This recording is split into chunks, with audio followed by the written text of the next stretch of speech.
सो start करते हैं section C of paper number 2 statistics गाला 2025-26 right.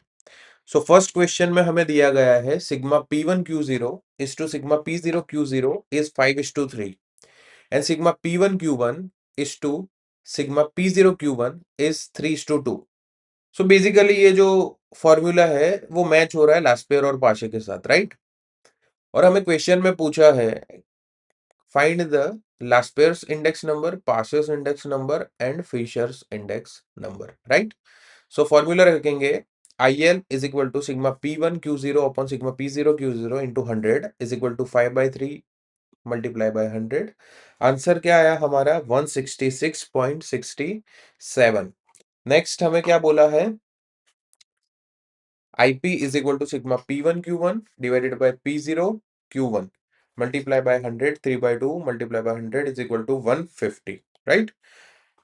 And final is IF is equal to under root of sigma under root of IL into IP is equal to under root of 166.67 multiplied by 150 is equal to 150 158.11। सो ये है आपका answer number 31। आगे हम बात करते हैं question number 32। Explain the following terms, जिसमें first हमें बोला है perfect positive correlation. So if all the points of scatter diagram is on one line and if the line is going in upward direction from left to right, then it shows perfect positive correlation between two variable x and y, right? For example ये मैंने छोटा सा diagram आपको बताया। अब अगर ये line पे ही सारे पॉइंट्स होंगे और ये अपवर्ड है राइट, सो ये कौन सा डायग्राम होगा, परफेक्ट पॉजिटिव कोरिलेशन। अब यहाँ पे नेक्स्ट बात करते हैं perfect negative correlation. So if all the points of scatter diagram lie on one line and if the line goes in the downward direction from left to right, then it shows perfect negative correlation between two variable x and y, right? So ये again यहाँ पे हम मैंने diagram बनाया है। अब अगर सारे पॉइंट्स इस पर्टिकुलर डाउनवर्ड लाइन पे है, तो हम बोल सकते हैं कि ये जो पर्टिकुलर कोरिलेशन है एक्स और वाई के बीच में वो परफेक्ट नेगेटिव कोरिलेशन है, राइट। सो अब हम बात करेंगे क्वेश्चन नंबर 33, जहां पे हमें बी की वैल्यू दी गई है 1.5, आर की वैल्यू दी गई है 0.8, S X is 1.6 and S Y की वैल्यू हमें नहीं दी गई है। अगर नहीं दी है तो हम फाइंड कर लेंगे, बी का फॉर्मूला यूज करेंगे, B is equal to R into S Y upon S X. Again B की वैल्यू रख लेंगे 1.5, आर की है 0.8, एस वाई हमें नहीं दिया है, S X is 1.6। Cross multiplication करेंगे तो वाई की वैल्यू आएगी 3, राइट। तो ये था आपका answer number 33। Next is question number 34। हमें क्या बोला है, limitations of graphical method. So it is possible that different people draw different curves, hence the uniformity is maintained in trend and its estimates, right? मतलब हर एक इंसान अलग तरीके से ड्रॉ कर सकता है डायग्राम कोरिलेशन, मतलब दो चीजों के बीच में ऐसा नहीं होगा कि exact same to same diagram ही आएगा। सो वो फर्स्ट लिमिटेशन है। दूसरी बात करते हैं हम, the estimate cannot be accurate as this is not a mathematical method and it is not possible to know the reliability of the estimates, कि ये मेथड ही मैथमेटिकल नहीं है, राइट। सो हमें एक आइडिया आएगा पर हमें क्लियर कट पता नहीं चलेगा कि दोनों के बीच में एग्जैक्ट कोरिलेशन पॉजिटिव है या नेगेटिव है। अगर नेगेटिव है तो कितना है, राइट। सो ये था आपका आंसर नंबर 34। नेक्स्ट हम बात करते हैं क्वेश्चन नंबर 35।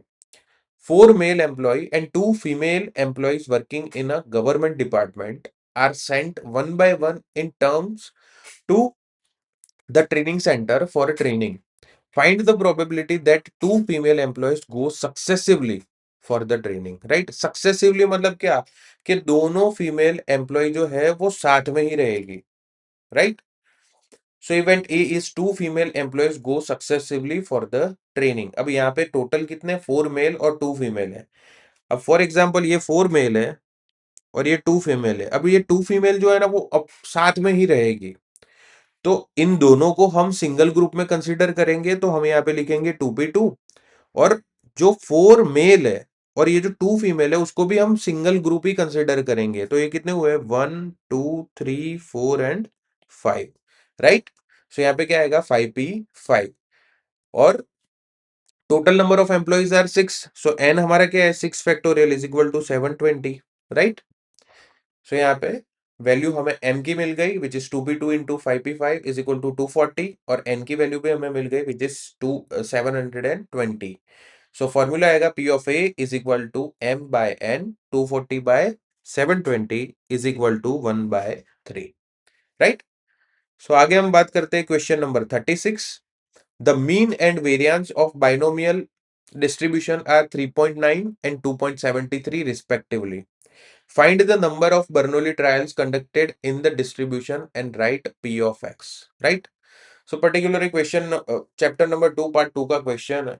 हमें मीन की वैल्यू दी है 3.9, सो मीन होता है हमारा NP, एंड वेरियंस की वैल्यू दी है हमें 2.73, सो वो होता है हमारा NPQ, राइट। सो सबसे पहले हम फाइंड क्या करेंगे? Q की value.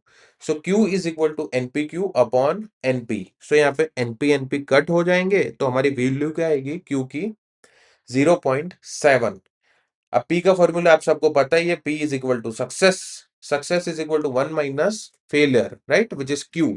So 1 minus 0.7 is 0.3, right. अब हम NP में NP की वैल्यू हमें दी हुई है सबसे पहले से, अब P की वैल्यू भी हमें मिल गई है, तो NP इज इक्वल टू 3.9 में हम P की वैल्यू पुट करेंगे।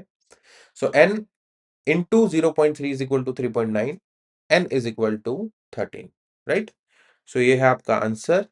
उसके बाद P ऑफ x की वैल्यू भी लिख लेते हैं which is 13cx 0.3 raised to x 0.7 raised to 13 minus x, right, where 0.3 is P, 0.7 is Q, right।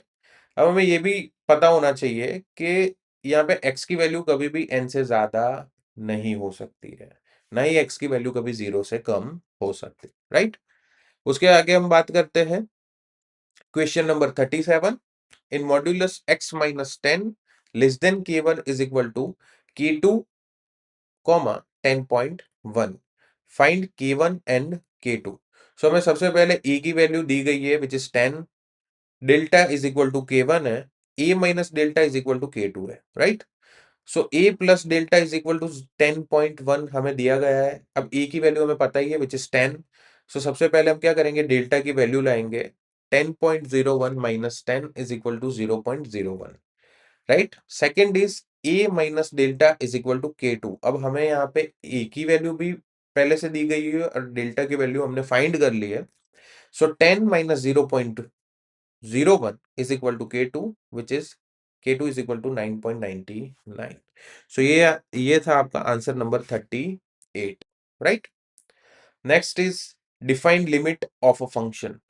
So the limit of a function describes the value of function approaches as its inputs get closer and closer to a specific point without necessarily reaching it, denoted as limit x tends to a is equal to f of x, which is L, right? Next is question number 39. So if f of x is equal to x square minus x plus 3, then for which value of x f dash x is equal to 0?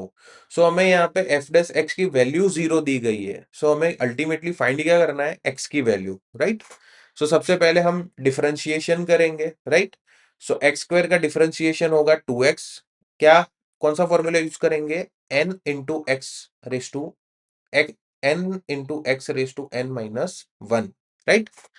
सो सबसे पहले आएगा 2x minus x है, अब उसकी power कुछ नहीं है 1 है, सो 1 आएगा, x रेस टू 0 क्या हो जाएगा?